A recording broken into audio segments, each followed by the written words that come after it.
నమస్తే, నేను మీ Gopi. Welcome back to our channel. ఈరోజు మన వచ్చరికి సినీ రచయిత కనగాల జయకుమార్ గారు ఉన్నారు. సార్ నమస్తే. సార్ నమస్తే సార్, చిరంజీవి గారిని ఇండస్ట్రీలో పరిచయం చేసిన వ్యక్తి, ప్రొడ్యూసర్, డైరెక్టర్. సో అదే డైరెక్టర్ సీతారామయ్య గారి మనవరాలను ఒక సినిమా తీసేశారు. సో ఆ సినిమా మేడింగ్ ఎలా ఉంది, మేకింగ్ ఎలా ఉంది, ఎంతమంది కాస్టింగ్ పెట్టి తీశారు ఆ సినిమాని? సో మీ మాటల్లో. చిరంజీవి గారిని ప్రాణం ఖరీదు అనేటటువంటి సినిమాతో తెరకు పరిచయం అయ్యాడు ఆయన. మొట్టమొదట సినిమా చిరంజీవి గారిది పునాదిరాళ్ళైన ఫస్ట్ రిలీజ్ అయినటువంటి సినిమా ప్రాణం ఖరీదు. దానికి నిర్మాత క్రాంతి కుమార్ గారు. సో ఆ విధంగా చిరంజీవి గారిని మొదట తెరకి పరిచయం నుంచి జనాలకు పరిచయం చేసినటువంటి క్రెడిట్ అయిందే. తర్వాత చిరంజీవి గారితో చాలా మంచి మంచి సినిమాలు తీశాడు ఆయన. Is a very good producer Kranthi Kumar. Is a well read man.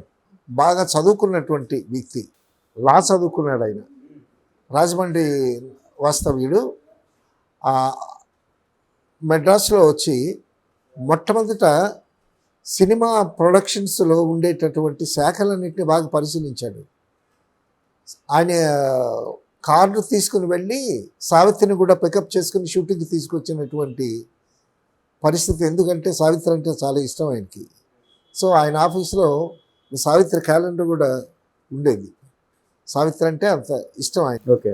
తర్వాత కోదండరామరెడ్డిని డైరెక్ట్ చేశాడు. తర్వాత సినిమాలు తీశాడు కోదండరామరెడ్డితో. తర్వాత రాఘవేంద్రరావు గారితో సినిమా చేశాడు. వాసు డైరెక్టర్తో సినిమా చేశాడు. చాలామంది డైరెక్టర్స్ని ప్రమోట్ చేశాడు ఆయన. తర్వాత he's a very good novel reader. నవళ్ళు బాగా చదువుతాడు. సో నవల్లో చదివి అందులో ఏదైనా మంచి నవల ఏదైనా ఉంటే తను సినిమా తీసేవాడు. కొంతమందికి కథలు కావాలి అంటే నవల్స్ని సజెస్ట్ చేసేవాడు. చాలామంది ప్రొడ్యూసర్స్ దగ్గరికి వచ్చేవాడు.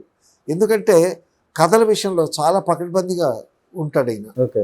ప్రొడ్యూసర్ దొరసింహరాజు గారు ఆయన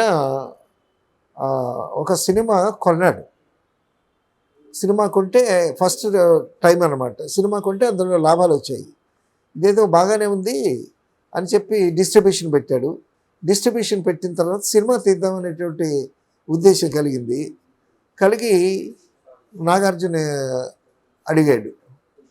నాగార్జుని అడిగితే చేద్దామని అన్నాడు. తర్వాత క్రాంతి కుమార్కి ఫైనాన్స్ చేసేవాడు ఈయన. సో దర్శకుడు క్రాంతి కుమార్ నీతో ఒక సినిమా చేయాలి అది ఇది అని అంటే సరే చేద్దామన్నాడు. ఈలోగా కథ కోసం వెతుకుతున్నారు. ఈలోగా కోదండరామరెడ్డి కిరాయి దాదా అని సినిమా తీశాడు నాగార్జున హీరోగా పెట్టి. ఓకే. తర్వాత క్రాంతి కుమార్తో బాగా స్నేహం ఈయనకి. ఈయన సినిమాలకి ఫైనాన్స్ చేయటం, డిస్ట్రిబ్యూట్ చేయటం, సీడెడ్ అంతా డిస్ట్రిబ్యూషన్ చేసేవాడు దొరస్వామిరాజు గారు. సో క్రాంతి కుమార్తో సినిమా చేద్దామనేటువంటి ఉద్దేశంతో క్రాంతి కుమార్ ఆధ్వర్యంలో సినిమా చేద్దామనే ఉద్దేశంతో కథ వెతుకుతున్నారు అనమాట.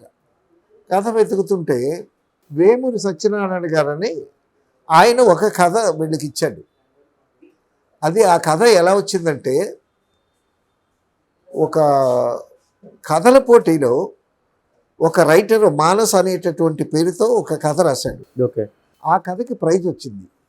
ఆ కథకి ప్రైజ్ వస్తే ఆ మానస్ అనేటటువంటి పెన్నెమ్మ పెట్టుకున్నాడు అతను. మగడే అతను. సో ఆ కథ పట్టుకుని సినిమా వాళ్ళకి ఇద్దామని చెప్పి కొంత వర్కౌట్ చేసి అతను బ్యాంకులో పనిచేసేవాడు. మెడ్రాస్ వచ్చాడు.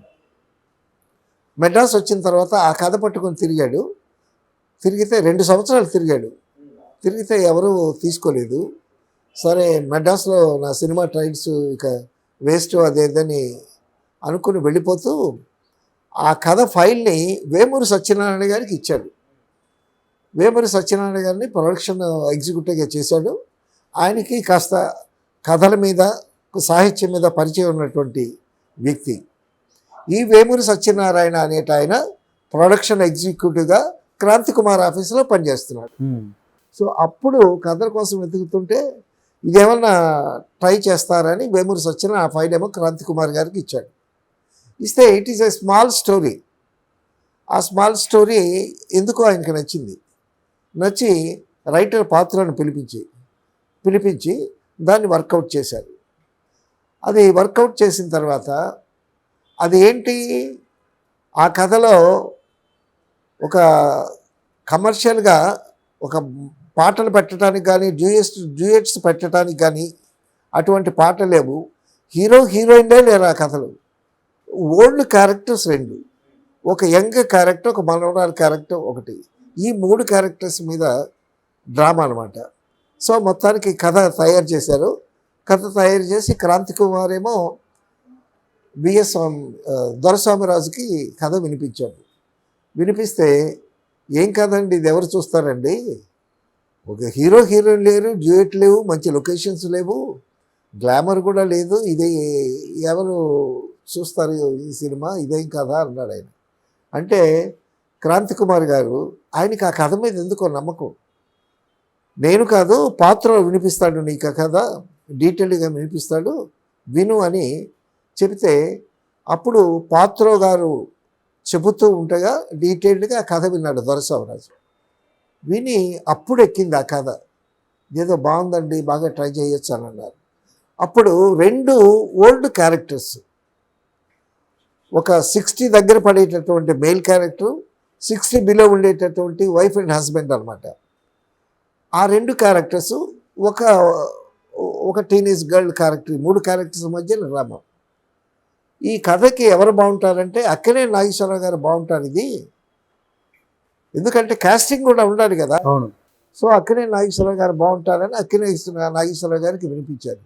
వినిపిస్తే ఆయన కూడా ఇది అన్నాడు, ఇదేం కదా, ఇది ఎవరు చూస్తారు ఇప్పుడు, అది ఇది అని అన్నారు. అని అంటే మళ్ళా పాత్ర చేత కథ వినిపిస్తే బాగానే ఉంది అని అన్నాడు ఆయన. సో నాగేశ్వరరావు ఒప్పుకున్న తర్వాత రోహిణి హట్టంగడ్డి బుక్ చేశారు వైఫ్ క్యారెక్టర్కి. చాలా వండర్ఫుల్ ఆర్టిస్ట్, గాంధీ సినిమాలో మిసెస్ గాంధీగా యాక్ట్ చేసింది. ఓకే. చాలా మంచి ఆర్టిస్టు. ఆవిడని బుక్ చేశారు. నాగేశ్వరరావు గారు ఓకే అని అన్నారు. ఓకే అన్న తర్వాత వీళ్ళు కండిషన్ పెట్టారు. నాగేశ్వరరావు గారు మీరు విగ్ పెట్టకుండా మీ బట్టతలతోనే యాక్ట్ చేయాలి అని అన్నారు. గయ్యమని లేచాడు నాగేశ్వరరావు గారు. బుద్ధుందా లేదా మీకు, ఏం మాట్లాడుతున్నారు మీరు, అక్కినేని నాగేశ్వరరావుని విగ్ లేకుండా, ఫిమేల్ ఫాలోయింగ్ చాలామంది ఉంది, ఆడవాళ్ళు నా సినిమాలు బాగా చూస్తారు, నా పట్టబడిని వాళ్ళకి చూపించమంటారా, అది ఇదని గయ్యమని లేచాడు. లేదు సార్, సీతారామయ్య గారి మనవరాలని టైటిల్ పెడుతున్నారు. సీతారామయ్య అంటే సీతారామయ్య లాగే కనిపించాలి. మీరు విగ్గు పెడితే అందంగా ఉంటారు, ఎప్పుడు ఆ గెటప్లోనే కనిపిస్తుంది మాకు, ఇక్కడ క్యారెక్టర్ కనిపించాలన్నాడు. విగ్గు పెడితే సీతారామయ్య లాగా నేను యాక్ట్ చేయలేనా, అది ఇది అన్నాడు. అలా అని మొత్తానికి వాళ్ళు నాగేశ్వరరావు గారు అసంతృప్తిగా ఉన్నారు, వీళ్ళు అసంతృప్తిగా ఉన్నారు. తర్వాత క్రాంతి కుమార్ గారు ఏం చేశారు, అసలు ఈ కథ రాఘవేంద్రరావు గారికి డైరెక్ట్ చేయటం కోసం తయారు చేశారు. రాఘవేంద్రరావు గారికి వినిపిస్తే ఆయన కూడా ఈ కథను రిజెక్ట్ చేశాడు, ఇదేం కథ నేను చేయను అన్నాడు. సో ఆఖరికి దొరస్వామిరాజు అన్నాడు, క్రాంతి కుమార్ నువ్వు చేసేవా డైరెక్షన్ అన్నాడు ప్రొడ్యూసర్. అనేసరికి సరే ఎవరినో రాఘవేంద్రరావుని పిలిస్తే చేయను అన్నాడు.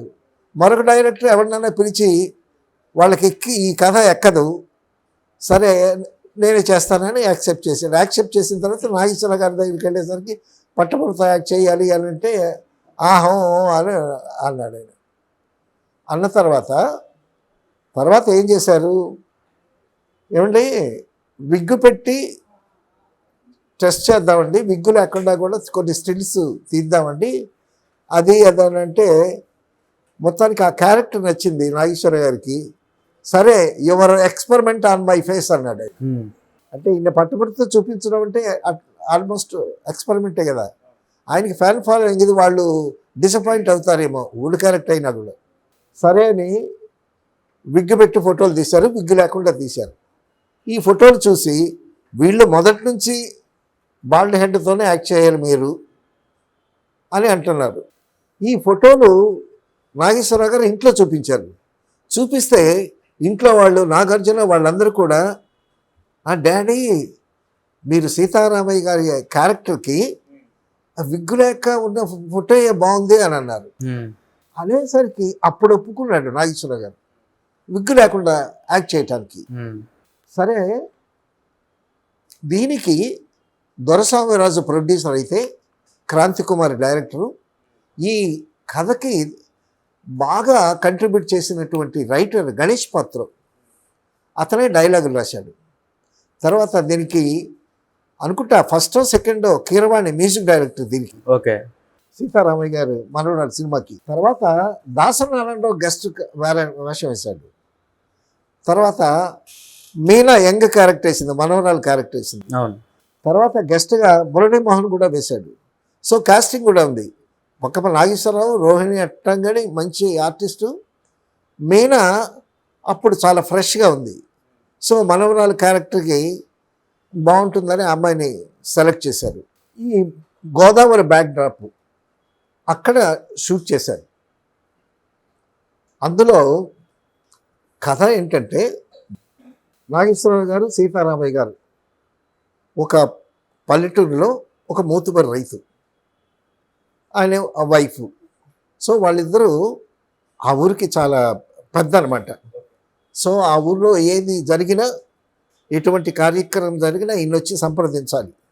చాలా బెంకమైనటువంటి మనిషి, మాట మీద నిలబడేటువంటి మనిషి. అటువంటి మనిషి కొడుకు పెళ్లి చేద్దామని చెప్పి ఆయన ఒక అమ్మాయిని తీసుకొచ్చి, ఆ అమ్మాయి చాలా మంచి ఉన్నత కుటుంబం నుంచి వచ్చిందని ఆ అమ్మాయిని పెళ్లి చేసుకోవటానికి మాట ఇచ్చేస్తాడు అక్కడ. ఓకే. తర్వాత కొడుకేమో చాలా ఒబిడియంట్గా ఉండేటటువంటి కొడుకే తండ్రితో, నాన్న నేను ఒక అమ్మాయిని ప్రేమించాను, అమ్మాయిని పెళ్లి చేసుకుంటాను అని అంటాడు. అనేసరికి ఇంత గంభీరమైనటువంటి మనిషి కోపం వస్తుంది. కోపం వచ్చి, ఎంత కోపం వచ్చిందంటే, నువ్వు పెళ్లి చేసుకుంటానని నువ్వు ప్రేమించటం తప్పు కాదు, కానీ ప్రేమించిన అమ్మాయిని నేను చేసుకుంటాను అని ఇన్ఫర్మేషన్ నాకు ఇవ్వకపోవటం నీది తప్పు. నీ ప్రేమను నేను కాదన్ను, సరే నీ ప్రేమ నా మాట పోయింది, నేను ఇచ్చినటువంటి మాట పోయింది. సో నా మాట పోయినా పర్వాలేదు, నువ్వు సుఖంగా ఉండాలి, అది ఇదని పెళ్లి ఘనంగా జరిపించేస్తాడు. జరిపించేసిన తర్వాత నెక్స్ట్ డే కూర్చుని డైనింగ్ టేబుల్ దగ్గర కూర్చునేటప్పుడు, నాన్న నేను డాక్టర్నే, నేను పెళ్లి చేసుకున్న అమ్మాయి కూడా డాక్టరే, కాబట్టి మా ఇద్దరం ఇక్కడే ఒక తోటలో, మన తోటలో ఒక క్లినిక్ హాస్పిటల్ కట్టి మేమిద్దరం ఇక్కడే ప్రాక్టీస్ చేసుకుంటూ ఉంటాము, అది ఇదని అంటాడు. అనేసరికి, నువ్వు హాస్పిటల్ కట్టించుకుంటావు, ఆ తోటే తీసుకుంటావు, నీ ఆస్తులు నీ వాటా తీసుకుంటావు, అదంతా నాకు అనవసరం. నాకు మాట పోయింది. నా మాట పోయిన తర్వాత నా మాటకు విలువ లేనప్పుడు నేను ఇక నీతో నేను మాట్లాడను అని గట్టిగా చెప్పేస్తాడు. నా మాటకు విలువ లేదు. నువ్వు పెళ్లి చేసుకోవడం నాకు ఇష్టమే, నువ్వు ప్రేమించడం నాకు ఇష్టమే, కానీ నాకు ముందుగా ఒక మాట చెప్పకపోవటం నన్ను ఇన్సల్ట్ చేసినట్టుంది అని భార్యతో చెప్పి, నేను ఇక నుంచి వాడితో మాట్లాడినని చెప్పి నేను వెళ్ళిపోతాను. వెళ్ళిపోయిన తర్వాత ఆఖరికి వీళ్ళిద్దరూ కొడుకును కోడలు కలిసి తండ్రి దగ్గరికి వచ్చి బతిలాడతాడు. నాన్న, నువ్వు నీతో మాట్లాడకుండా నేను బతకగలనా? నాతో మాట్లాడాను నాన్న, నాతో మాట్లాడకపోతే నేను ఉండలేను అంటాడు. అలాగే కోడలు వచ్చి బతిలాడుతుంది, వైఫ్ కూడా వచ్చి వాడితో మాట్లాడలేని బతిలాడుతుంది. కానీ నా మాటకు విలువ లేనప్పుడు, నా మాటను కాదన్న వాడితో నేను మాట్లాడనేటటువంటి స్టబర్న్ డెసిషన్తో ఉంటాడు.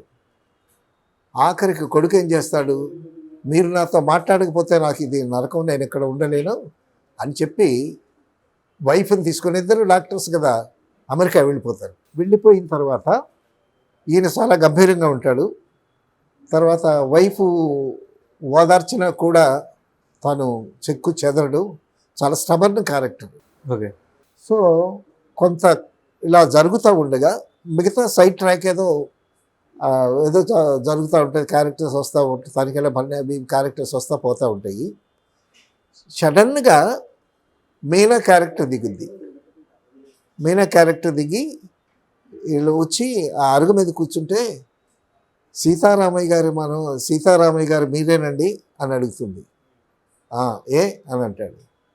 నేను మీ మనవరాలనండి అంటది. మనవరాలా? ఏం మనవరాలు? అదే మా నాన్న అమ్మ అమెరికాలో ఉన్నారండి, వాళ్ళు రాలేకపోయారు, నన్ను ఇక్కడికి పంపించారు అనేసరికి ఇతనికి ముందు కోపం వస్తుంది. వాడు రాకుండా ఇప్పుడు మాట పట్టింపు అయితే ఉంది, బట్ కొడుకుని కాదనలేడు కదా. సో ఆ మనవరాలు వచ్చేసరికి ఇంట్లో ఆడవాళ్ళందరూ మనవరాలు వచ్చింది సంతోషంగా ఉంటుంది. సంతోషంగా ఉండేటప్పటికీ ఈయనేమో ఎఫెక్షన్ అయితే ఉంటుంది, కానీ బయటికి గంభీరంగా ఉంటారనమాట. ఆఖరికి మీ నాన్న అమ్మ రారా అనంటే వస్తారు తాతయ్య అంటే ఆయన కూడా కరిగిపోయి ఈవిడ మీద ప్రేమ కురిపిస్తూ ఉంటాడు. సో ఈవిడ చెప్పలేక ఏమిటో మొదలు పడుతూ ఉంటుంది, ఏడుస్తూ ఉంటుంది మీనా. ఇంతలోకి మురళీమోహన్ క్యారెక్టర్ ఒకటి దిగుద్ది. అమెరికా నుంచి వచ్చానండి, మీ మీ అబ్బాయి స్నేహితుడిని అని అంటాడు. అని అనేసరికి రండి కూర్చోండి అని అంటారు. అన్న తర్వాత క్షేమ సమాచారాలు మాట్లాడిన తర్వాత అప్పుడు మీనాతో మురళీమోహన్ చెప్తాడు. ఏమని? అసలు ఫాదరు మదరు చచ్చిపోయారు. ఆ చనిపోయారనే ఈ విషయం చెప్పడానికి ఈ అమ్మాయి చాలా బాధపడుతూ ఉంటుంది. చెప్పలేక ఉంటుంది. వీళ్ళు తండ్రి కొడుకులు, తల్లి ఏమనుకుంటారు, వస్తారు అనుకుంటారు. ఆఖరికి షష్ఠి పూర్తికి కూడా వాళ్ళు రారు. ఎట్ట వస్తారు? చనిపోయేవాళ్ళు. సో ఆఖరికి నా కొడుకు రాలేదు, నువ్వెందుకమ్మా వచ్చావు, నువ్వు లేకపోతే మేము అసలు బాధపడే పరిస్థితి లేదు, నువ్వు వచ్చావు కాబట్టి మేము నిన్ను మనవరాలిగా చూసి నా కొడుకును చూడలేక చాలా మదన పడుతున్నాము. నువ్వు వచ్చిన తర్వాత మాకు నీ మీద ఆప్యాయత పెరిగింది, మళ్ళీ నువ్వు వెళ్ళిపోతావు, మేము మళ్ళా దిగులు పడాలి, నువ్వు వెళ్ళిపో, ఇక్కడి నుంచి మాకొద్దు, నువ్వు వెళ్ళిపో, అది ఇది అని చెప్తాడు. అనేసరికి ఈ అమ్మాయి వెళ్ళటానికి ప్రయత్నం చేస్తుంది. ఓకే. ఇంతలోకి డైరీ చూస్తే తండ్రి చనిపోయాడు, తల్లిదండ్రులు చనిపోయారు, నువ్వు ఇండియాకి వెళ్ళి తాతగారితో ఉండమ్మా అనేటటువంటి విషయం ఆ అమ్మాయి డైరీలో రాసుకున్నటువంటి రహస్యం తెలిసి అప్పుడు రియలైజ్ అయ్యి నాగేశ్వరరావు గారు రోహిణి హట్టంగడి వెళ్ళి అమ్మాయిని తీసుకొచ్చి, సో ఆ అమ్మాయి తీసుకొచ్చినటువంటి తండ్రి అస్థికను తీసుకొచ్చి గోదావరిలో కలుపుతారనమాట. అది కథ. సో ఇంత కథని చాలా అద్భుతంగా ట్రీట్ చేసి చెప్పాడు క్రాంతి కుమార్ గారు. ఎవరు కథ బాగులేదు అన్న కథ 200 రోజులు ఆడింది ఈ సినిమా. ఓకే. తర్వాత ఆ కొడుకు వస్తాడేమో అనేటటువంటి ఆ సెంటిమెంటల్ సీన్స్ నాగేశ్వరరావు గారు కానీ, రోహిణి అట్టంగడి కానీ, మీనా కానీ చాలా అద్భుతంగా చేసినటువంటి గొప్ప సినిమా. దానికి క్రాంతి కుమార్ డైరెక్టర్.